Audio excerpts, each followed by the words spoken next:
welcome back to another vlog. Good morning, good morning. So it's already 8:46 a.m. December 10 today. So kagabi, umalis na si Papa Dave. Hindi na ako nag-vlog kahapon mga kalalabs. Wala akong masyadong ganap. Dito lang kami sa bahay. And linis, luto lang ako kahapon. Kaya sabi ko, bukas na ako mag-vlog. That's why here we are vlogging.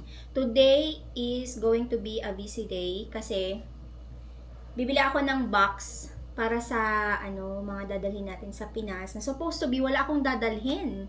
O kasi nga 'di ba nabanggit ko hindi ako magdadala ng kung ano-ano this time. Chocolates lang and then yung mga bili ni Papa. Pero dahil nga nagbigay si Papa Dib ng Amazon gift card sa akin na supposed to be pambili ko ng aking Apple Watch. Pero hindi ko binili yung Apple Watch. Iba ang binili ko sa Amazon.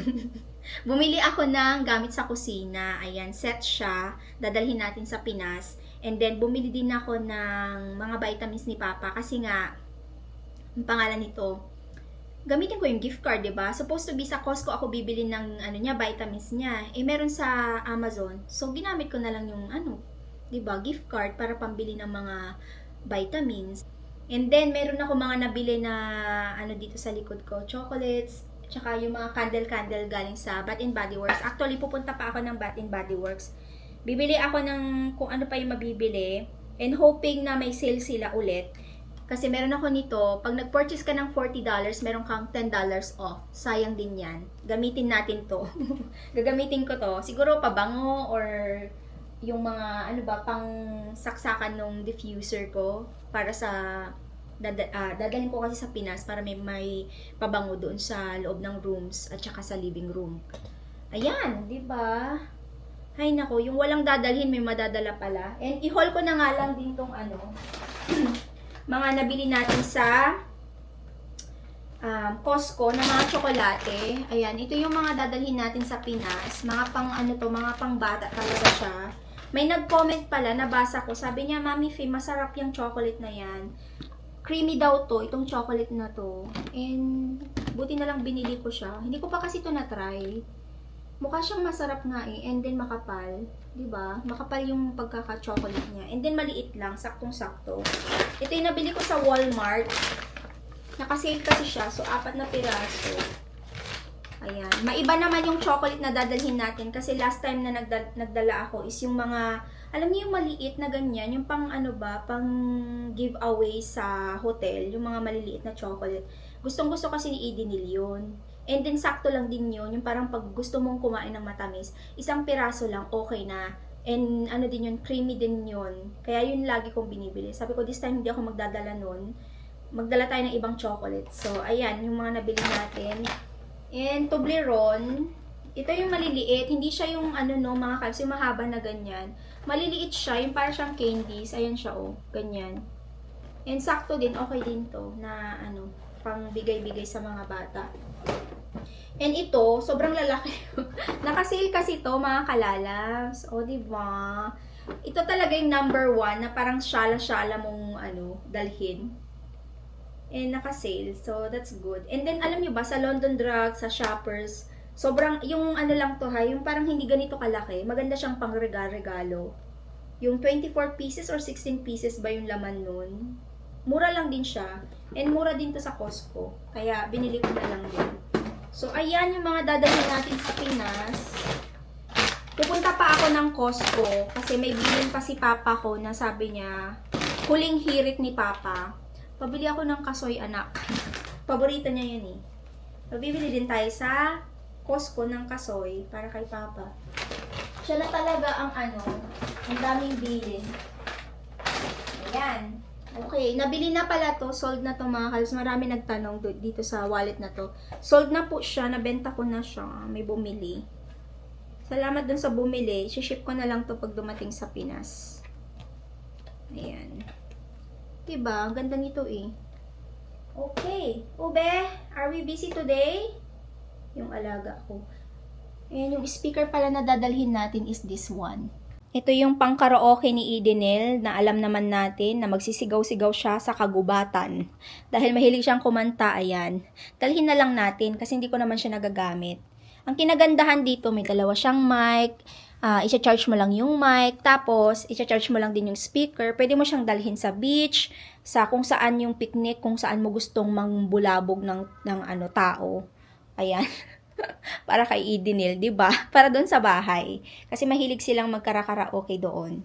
Kaya dalhin na lang natin. Medyo mabigat siya, is light, pero okay lang din. Kasi ilalagay naman natin siya sa box. Gandang hapon na mga kalalabs! Kauwi ko lang dito sa bahay. Hindi na ako nag-vlog sa labas. Galing lang ako sa Korean grocery store and then sa Staples. Bumili ako ng 2 box. Taran! Ayan. Pero plano kong doblehin to kasi nga last time na umuwi kami ni Nicole, Staples box yung ginamit ko. Pero na-yupi-yupi siya. Yung parang pag unti na lang mabubuksan yung sasabog na ba siya. So, plano ko doblehin. Inisip ko nga na ang gagamitin ko na lang is yung balikbayan box, yung LBC, pang air cargo. Yung pang sea cargo ba na box. Kaso nga lang sobrang laki nun. Hindi ko siya carry bells. Kaya sabi ko, ano na lang, Staples na box, pwede naman to. And kailangan pala mga kalalabs na dapat yung isang box is nasa 23 kilos lang siya. Hindi siya pwedeng sumobra. Kasi bubuksan yan, ililipat yung sobra dun sa isang box sa isang box. So, dapat even na 23 kilos to.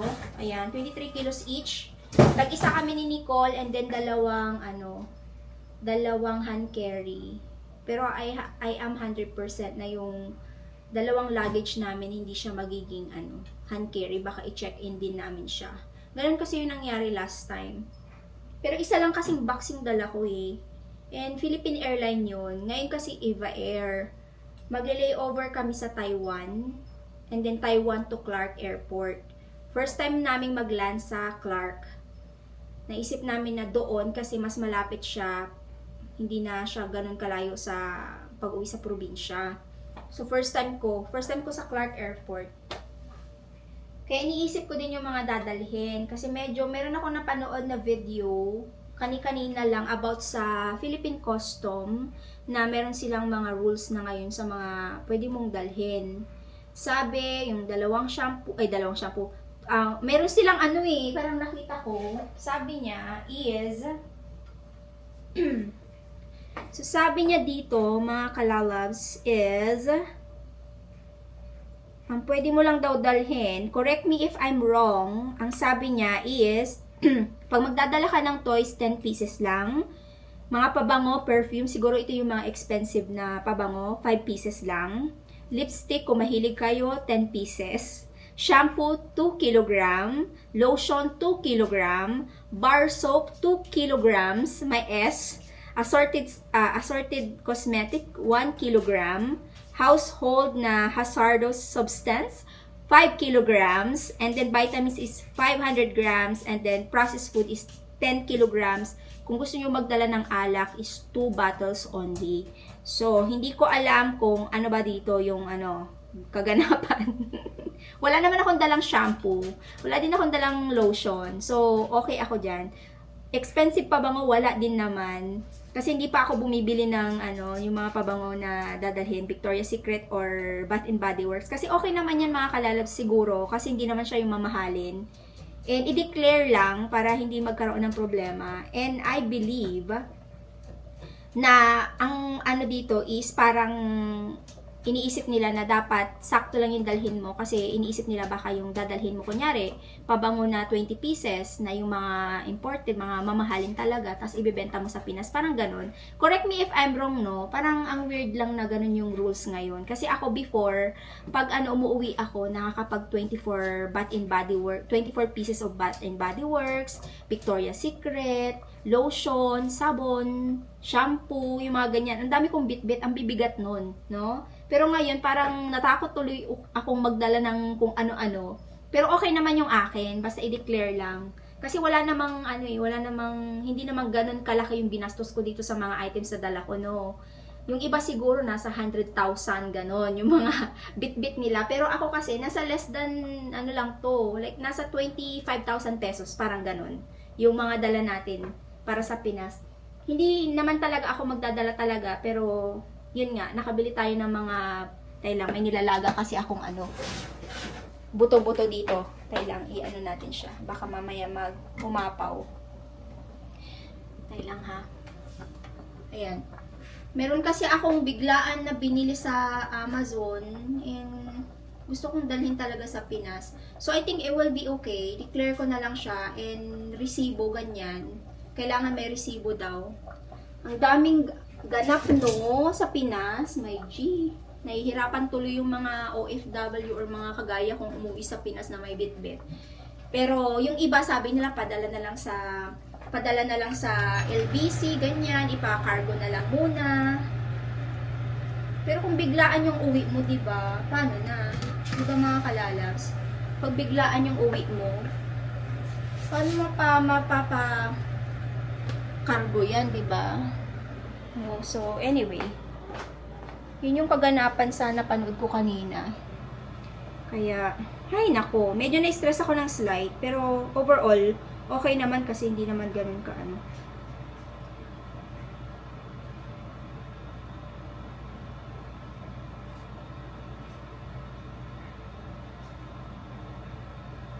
Kaya lang, meron lang akong kachat, no? I'm so sorry. A very important matter. And then, impake natin to para bukas. Ilagay ko dito yung mga anik-anik dito sa box para bukas makapag-general cleaning ako. Kasi may mga bisita ako sa Thursday and then sa Saturday. Hindi ko lang alam yung sa Saturday kung matutuloy sila. Tanungin ko na lang muna. Eh, kailangan ko din naman mag-general cleaning para malinis-linis yung bahay. Kasi sobrang kalat ng bahay. O, tingnan nyo, pakita ko sa inyo. Ayaw ko yung mga kaganapan sa aking tahanan right now. Hindi naman siya ganun kakalat, pero para sa akin, ang dumi-dumi. Pag may mga ganyang ganap dyan, may G. Ganun din ba kayo? Kasi ganyan talaga ako eh. Ay, nako. Okay, assemble ko lang tong box and then lagay ko yung mga mga kailangan kong ilagay dyan. Dodoblihin ko yung box for today's video. Good morning mga kalalabs. Ito yung natapos natin kagabi. Hindi na ako nag-vlog kagabi kasi gusto ko siyang yung para mag-focus ako sa ginagawa ko para hindi ako or wala akong makalimutan ba. Kaya ayan muna. Ang nakalagay dito is yung mga speakers, chocolates at saka mga vitamins. Dumating yung mga vitamins na order ko. Ayan siya sa Amazon. Dito siya sa gilid. And then ito yung isa. Ayan. Ayan, perfect na yan. Okay na to. Nasa 20 kilos ito. Ayoko mag-over ng 20 plus kasi hindi ko alam kung, alam mo yun, iba yung kiluhan ko dito sa bahay, sa kiluhan sa airport. So, much better na 21 kilos, mga ganyan, para, alam mo yun, hindi na siya bubuksan kung sakali. Baka doon kasi is 23 kilos, and then dito sa akin is nasa 21, or 23 kilos dito sa bahay, yung kiluhan ko, and then sa airport maging 25, di ba? Then bubuksan nila. So yun yung ayaw nating mangyari. Ayan, okay na yan. Next naman is yung hinihintay ko yung kitchen set. And then after that, wala na akong wala na ako ilalagay. Hindi ko na ilagay dito yung candles kasi gusto kong balutin to. Kasi first time kong magdala ng babasagin. And gusto kong safe. Ihalo ko yan dun sa kitchen set sa isang box. And dalawang luggage na hand carry. 23 na, yung allowance namin is 23 kilos each box sa check-in. Tapos yung aming hand carry will be 7 kilos. Stricto daw sila ngayon, kaya kailangan maging tayo. Aware tayo dyan and alam mo yun, para hindi tayo magkaroon ng aberya. Yun yung ating dapat iwasan, yung aberya sa airport ba. Ayaw natin yan. Kaya ayan, okay na yan. And magtatapon ako ng mga paper bag, mga ganyan, mga box, basura. And then, next will be vacuum. Magba-vacuum ako. Maglilinis ako ng slide para okay na tayo bukas. Diba, Ube? Are we okay? Obobo? Are we okay? Muchuchus!